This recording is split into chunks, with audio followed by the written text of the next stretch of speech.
Ada yang baru pertama kali lihat? Kaifeng adalah kota bersejarah yang terletak di Provinsi Henan, salah satu provinsi terpadat di Cina bagian tengah. Kaifeng sangat identik dengan Yellow River karena dilalui oleh Sungai Kuning, sebuah sungai yang sangat terkenal dan erat banget dengan sejarah bangsa Cina. Selama berabad-abad tercatat sungai ini pernah beberapa kali meluap, pernah sekali 2 kali meluap yang memuntahkan air dan lumpur hingga membanjiri dan menenggelamkan kota Kaifeng.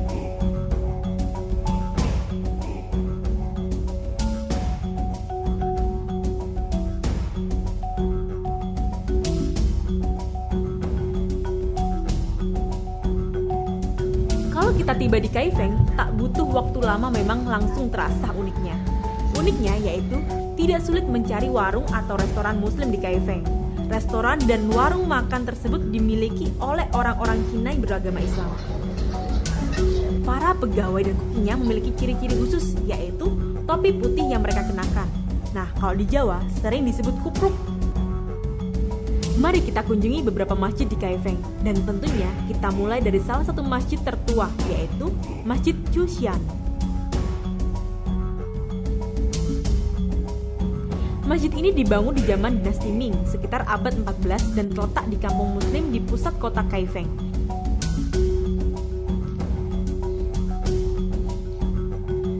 Sekilas, kehidupan mereka tidak berbeda dengan orang Cina kebanyakan. Nuansa di kampung ini sangat kental dan terasa banget.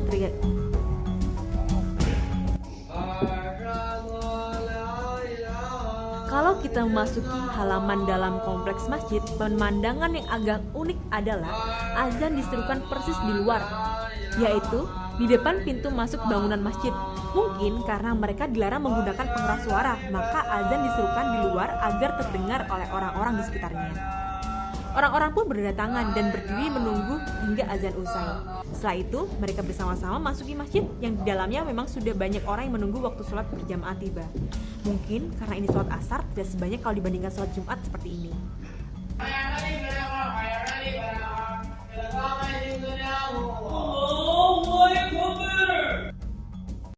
Nuansa di kampung ini sangat kental dan terasa banget tradisi Cinanya.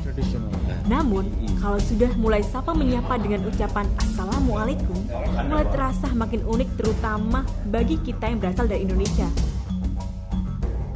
Karena pada umumnya tidak mampu berkomunikasi dalam bahasa Inggris, maka hospitality mereka disuguhkan dalam bentuk persembahan khusus. Mereka pamerkan beberapa gerakan kungfu pada tamunya yang asyik merekam apapun yang mereka lakukan. Dan yang mereka demonstrasikan kali itu, mereka belum mengeluarkan kemampuan maksimal. Itu masih tergolong ringan bagi mereka. Levelnya baru pemanasan, tapi sudah termasuk berat banget bagi sang tamu yang ingin iseng-iseng mencobanya. Suasana di sekitar Masjid Chushan, lingkungan yang penuh kedamaian, membuat orang-orang di sekitarnya memanjatkan aura persahabatan. Mr. Xiao, seorang tetua di sini, tidak bisa berbahasa Inggris, namun mencoba bersikap ramah kepada kami. Dia menunggu kami di pintu keluar kompleks masjid. Ya, intinya di balik itu ada niat tersembunyi Mr. Xiao. Ternyata dia ingin mengajak kami makan bersama. Kalau tuan rumahnya sangat antusias ingin menjamu, mana mungkin sebagai tamu yang baik menolak ajakan santap makanan ini. Mr. Xiao mengajak kami makan di warung makan milik saudaranya yang lokasinya persis di samping masjid. Nah, mie goreng sudah siap. Dari baunya saja rasanya bakalan lezat, gurih, dan unik. Xie Mr. Xiao. Mereka adalah penduduk asli Kaifeng yang sudah hidup berdampingan sejak ribuan tahun lampau. Sekitar 5 hingga 6% penduduk Kaifeng adalah pemeluk agama Islam. Malah ada yang bilang mencapai 10%. Berdasarkan cerita penduduk setempat, pada zaman dulu pernah terjadi perang sipil di Kaifeng. Salah satu pihak yang berperang lalu meminta bantuan orang-orang Cina Muslim dari daerah Cina bagian barat yang berbatasan dengan negara atau kerajaan Islam. Lalu, datanglah pasukan bantuan yang terdiri dari orang-orang Cina penganut Islam. Ketika perang usai, bukannya pulang ke kampung halaman, tapi pasukan Cina Muslim yang berjumlah besar tersebut akhirnya memilih tetap tinggal di Kaifeng. Mungkin karena jarak kampung halamannya dengan Kaifeng mencapai ratusan hingga ribuan kilometer dan harus berjalan kaki. Kebiasaan makan bersama merupakan tradisi turun-temurun di Cina. Mahasiswa Indonesia pun sering diajak serta. Bagi orang Cina, sejak zaman dulu, makanan dianggap sebagai simbol kemakmuran.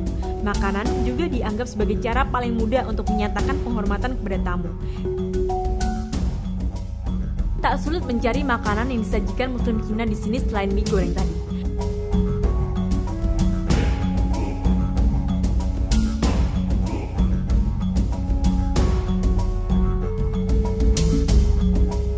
Terutama di sekitar Drum Tower, kita bisa menikmati pasar malam Kaifeng.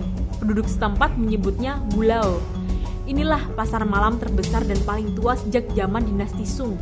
Kita tidak perlu bersusah payah menjelajahi Kaifeng. Di sini semua hal tentang Kaifeng tersedia lengkap.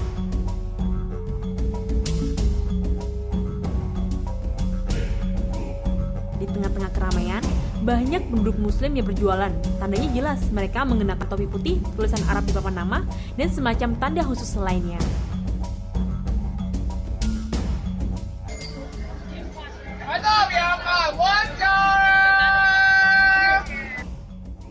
Seperti penjual martabak Cina ini, rasanya unik dan enak sekali. Menurut penduduk setempat, para penjual di sini termasuk kalangan berada. Artinya, tingkat ekonomi mereka di atas rata-rata. Karena biasanya mereka mampu menjual makanan kepada ratusan hingga ribuan orang pembeli setiap harinya. Daftar harga dipampang dengan sangat jelas di tempat umum, hingga semua orang termasuk turis bisa langsung sadar kalau sampai harganya dipermainkan, alias dinaik-naikkan oleh para penjual.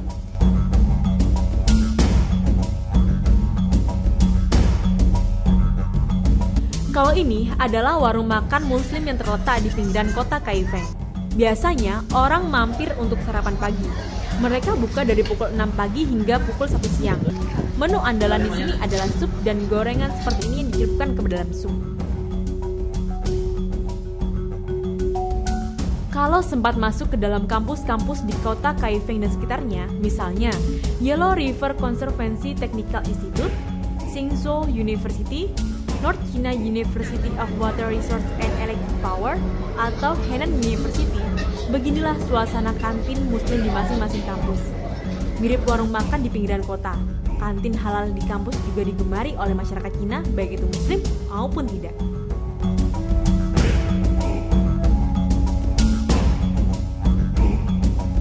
Setelah kaki lima dan kantin kampus, berikutnya ayo kita kunjungi restoran untuk kelas menengah ke atas di Kaifeng yang dikenal sebagai kota mini dinasti Sung. Para pengunjung dibawa ke masa 1000 tahun silam. Warung-warung dan para penjualnya sangat bernuansa zaman dinasti Sung. Sesuai dugaan kami, di sini juga bakal ditemui penjual makanan muslim dan beginilah makanan yang mereka jual.